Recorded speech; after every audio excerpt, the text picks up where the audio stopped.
Welcome to Analysis. I'm John Rees. The Gaza ceasefire always looked more like a pause in the killing than a first step to peace. But now it's looking more like war by other means. In recent days, the Palestinian dead have begun to pile high once more. We have this report. The already fragile Gaza ceasefire was further weakened by intense Israeli bombing over recent days, which left 104 Palestinians dead. Israel claimed that the bombing was in response to the shooting of an Israeli soldier outside Rafah, but Hamas denied that they were responsible for the death. Hamas are not the only armed group operating in Gaza. Hamas has returned all the living hostages to Israel, but Israel is claiming that the failure to return all the bodies of the deceased hostages is a breach of the ceasefire. Hamas says that the bombing of Gaza has so altered the landscape that they cannot be sure where the bodies are, and that many of those who buried them are among the more than 66,000 killed by Israel in Gaza.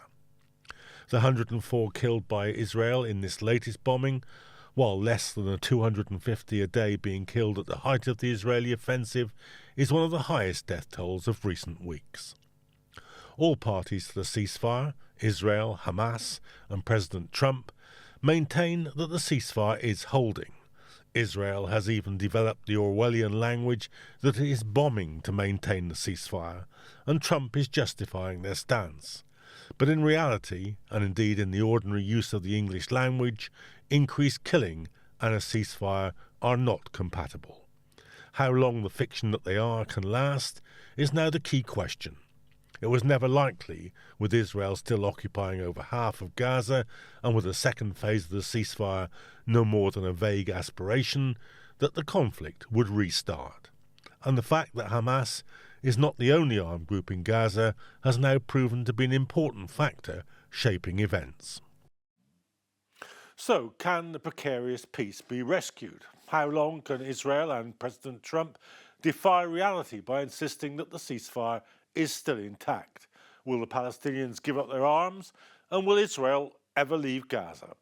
Well, to discuss all this, I'm joined by Michael Lavalette, who's a Lancashire County councillor, and journalist Osama Nazzal from the West Bank. Welcome to the programme, both of you. Osama, let me come to you first. How do you think this latest bombing is going to affect the overall peace process, if there is one indeed? Yeah, it is the very evil of inhumanity, really. It is the Israeli occupation that is addicted to killing the Palestinians. It was not justified. Israel does not have any excuse to violate the ceasefire deal. And this indicates one thing, that the main aim of all these rounds of attacking and assaulting the Palestinians is to kill more Palestinians. Just yesterday, Israel killed 100 Palestinians, most of them civilians. More than 35 of them are children, are babies, which means that there is no political purpose, no political goal. And all that Israel has today is how many Palestinians it can kill for the purpose of killing. So it was a violation of this international deal. Yes, of course, it was initiated and signed by the American President Donald Trump, but under the auspices of different actors who met in Sharm el-Sheikh. So Israel is turning a blind eye to the Americans and to the whole world by doing such bad things, such evil, really, killing women and children. Michael, do you think that this means that the ceasefire is over? Because we're in a very strange situation where everybody keeps maintaining that it's still going on, but the killing continues. Yeah, well, I suppose the answer to that is yes and no. I mean, clearly no, because I think almost every day since the ceasefire was announced, they have fired at, killed, injured, maimed Palestinian men, women and children. So, as the report said, the English language doesn't allow you to say that there is a ceasefire while killing continues. However, I think if you look at the bigger picture, the contradictions in the Israeli position really haven't been solved. So you've got Netanyahu, who is hostage to the right within his government. You have got growing discontent within Israel. You've got the settler movement in Gaza, in the West Bank.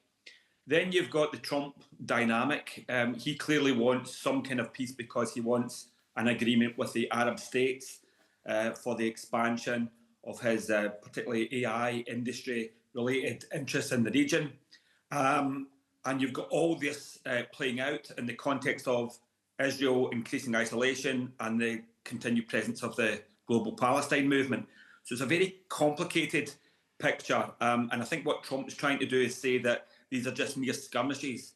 So yes, the ceasefire isn't holding, but it isn't at the full onslaught that we saw over the past few weeks. And clearly Trump and America want some kind of settlement that will allow them to get an agreement in place with the Arab states. But finally, I think what it does do is that it emphasises, I think, that Israel, not only in Gaza, but if we think also about Lebanon and Syria, the repeated attacks that Israel launches here to terrorise the peoples of the region. And for them, I think what they want to do is kill as many Palestinians as possible, keep the terror in place in Gaza, with the hope that people will leave the strip at some point, some way or other. So ethnic cleansing of Gaza remains key to what Netanyahu would like to achieve in the region. Osama, where does this leave the sort of much talked about but very little detail provided second phase? Really, the Israeli occupation government is clear about that. It doesn't want to move to the second phase because it doesn't want to have an absolute end of the war against the Palestinian people in Gaza. As you see, the Israeli occupation government doesn't allow access of any heavy machinery in order to pick up the bodies of the Israeli captives who were killed by the Israeli forces, of course, in Gaza from under the rubble. And it keeps pressing the Palestinians. If you don't pick up all the bodies, we are going to hit back without giving them any accessibility to these bodies, because we are talking about thousands and thousands of tons of rubble in Gaza. Gaza is a pile of dust, a pile of rubble, nothing more than that. So Israel is trying to get any reason just to justify its attacks against the Palestinians. So without a serious intervention by the American administration and by all the people who signed that deal, I don't think that they are going to move to the second phase, especially we understand the internal structure of the Israeli government. We are talking about extremist terrorist coalition represented by Smotrich and Ben-Gvir, who don't miss 1 minute of their time without calling for killing more Palestinians, for grabbing more Palestinian land. So without American serious intervention, without really pressure on Netanyahu government, I don't think that they are going to move one step towards the second phase. Michael, is that your view, that there is effectively no second stage to be had? Yeah, I agree with a lot of what Osama says there. I mean, and the Israelis clearly don't want to move to a second phase, or at least Netanyahu and those in the cabinet don't want to move to a second phase. They want to continue with their assault on Gaza.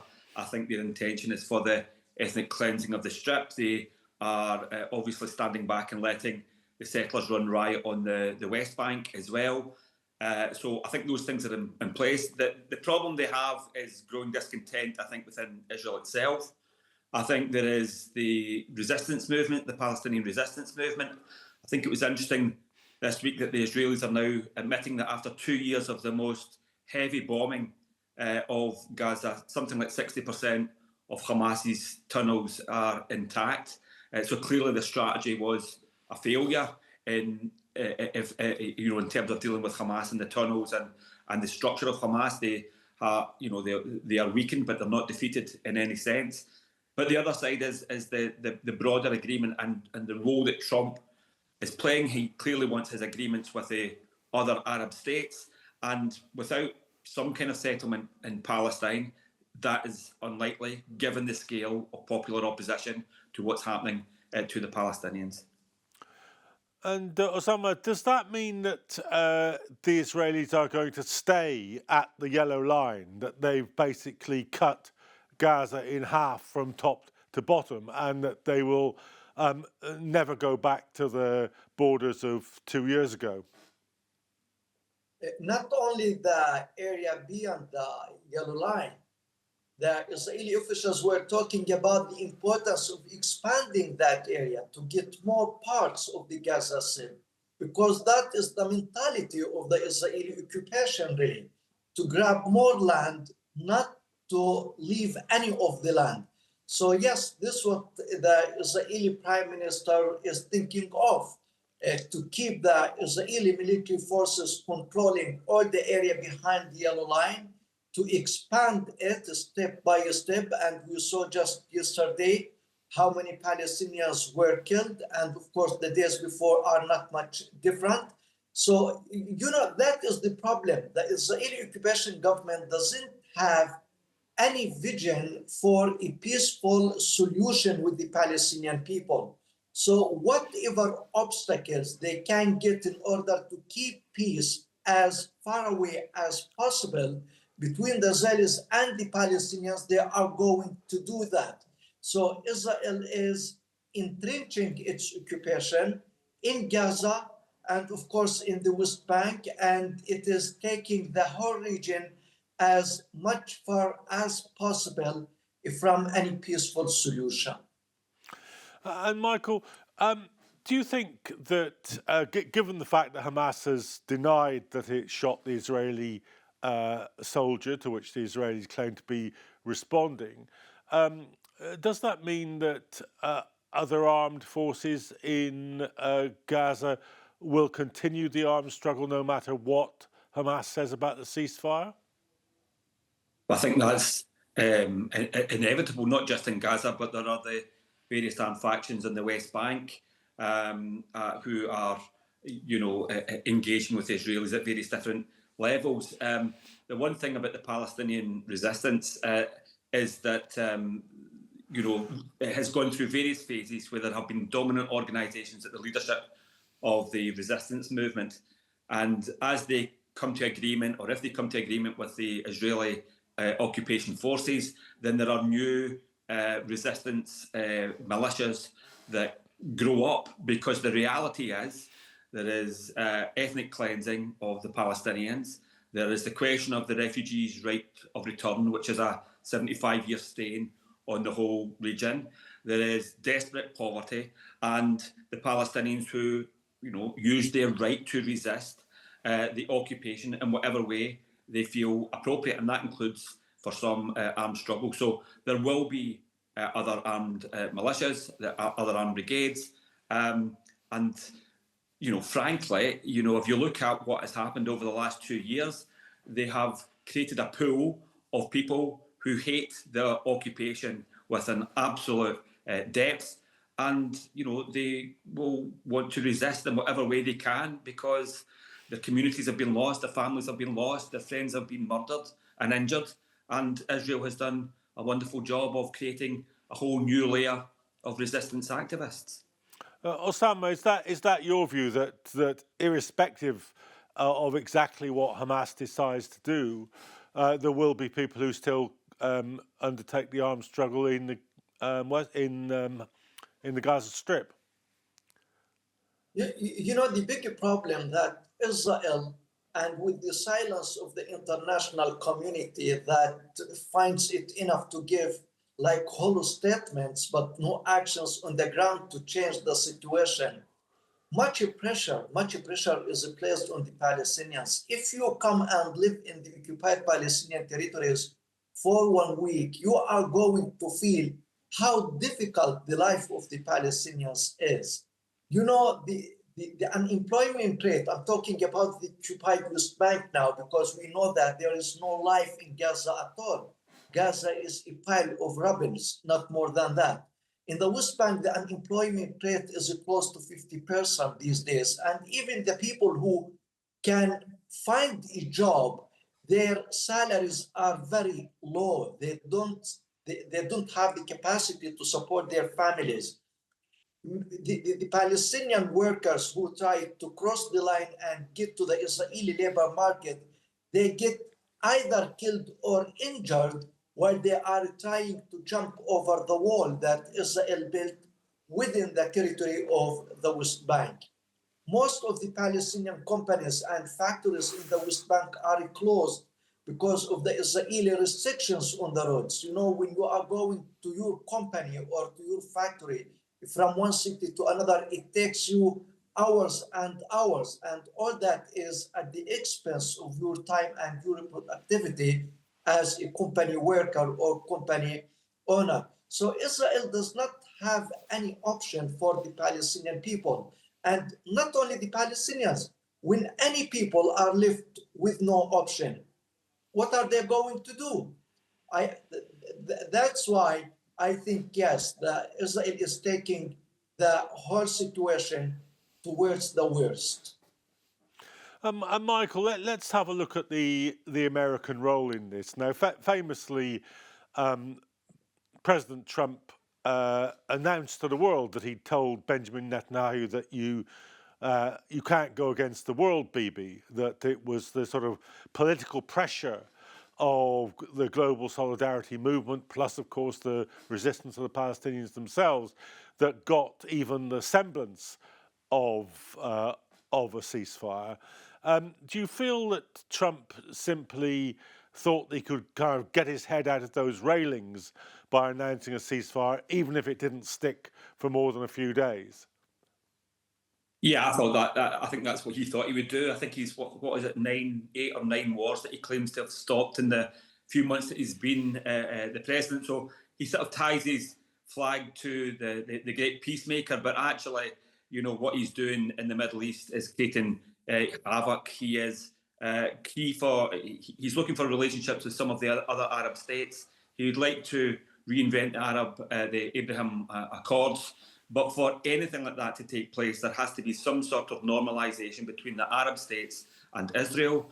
And that is impossible as long as Israel continues with its assault on Gaza and it continues the oppression at the level that it is in the West Bank. So for him, he wants some kind of ceasefire. But he wants a ceasefire that continues to back Netanyahu, continues to back Israel, but a ceasefire that will allow him to normalise those relationships with the other Arab states in the interest of American capital and the interest of American AI industries and other oil interests in the region itself. Osama, the relationship between the Trump administration and Israel on one hand, and those other states that were involved in brokering the ceasefire, I suppose principally Turkey, Egypt, Saudi Arabia. Is this development now beginning to fray those relationships? Look, at the strategic level, there is no change regarding the Israeli-American relationship. The United States is the first and most supporter of the Israeli occupation government. And we all know when the American administration suggested the ceasefire plan, many American officials said that the aim of this plan is to save Israel from itself, from the Israeli government, because Israel, you know, the image of Israel now is very much tarnished. All the people around the world see Israel as a bloody state that has no other options or no other visions except continuing the war and killing more civilians, more Palestinians. The Americans got aware of that, and the American President Donald Trump himself said that the popularity that Israel used to enjoy in the Congress and in the American society is going down so rapidly, and we have to handle that. So even when they have a plan, I mean the Americans, the first aim of that plan is to support Israel and to save Israel from the current rightist extremist occupation government. Michael, now that we're at this particular kind of moment of unclarity about the ceasefire. Well, what's the role of popular protest in this country and in the West generally? You know, I think the role of the Palestine solidarity movement globally over the last 2 years has really been phenomenal. I mean, people try to underestimate it, just say, well, you're just marching, why are you marching again? But if you think about it, in country after country, it has put huge pressure onto governments. Governments have had to retreat. There's all sorts of pressures building to isolate Israel. Well, the Eurovision Song Contest decision that will be taken in December is an obvious one, but the increase of the BDS movement in its heart. But the mass movement on the streets, I think, as Osama said, the way in which it has shifted popular consciousness, I think, should not be underestimated. You know, at the start, in many parts of America and Europe, there was broadly pro-Israel positions. That's all gone. Across the globe, in country after country, the majority of the population are for a ceasefire, are for the isolation of Israel, are horrified at what's going on over the last 2 years. And in that sense, Israel has never been more isolated. And it's interesting as well, there's been recent data from the Jewish population in America and in Britain, and amongst under 35-year-olds in both countries, support for Israel and amongst Jewish young people is clearly declining. And this is a massive problem, I think, for the Zionist project in the longer term. So the lesson would be that we have to stay on the streets, that we have to continue to raise the voice for the Palestinians in Gaza, to make it clear that there is that the killing continues, and that we stay on the streets, we keep up the pressure until the killing stops, and that there is a just solution for the Palestinians that runs from the river to the sea. And Osama, I'm sure it's not the first thing or possibly the 10th thing on the mind of most Palestinians now about the global movement. I'm sure they're concentrated very much on surviving. But how much of an impact does that global solidarity have in Palestine itself? Yeah, I don't exaggerate if I tell you that all the people of Palestine see the international solidarity movement as their voice worldwide, because without the millions of people who express their humanity and who raise their voice for justice against oppression and for life against death, and talk to the streets of London, Ireland, New York, Washington, all the international capitals, I don't think that it was possible to get to this point that many European governments, even if it is symbolic, but it was due to the pressure by the public, by their peoples, that many European governments recognized the state of Palestine, the right of the Palestinian people to self-determination.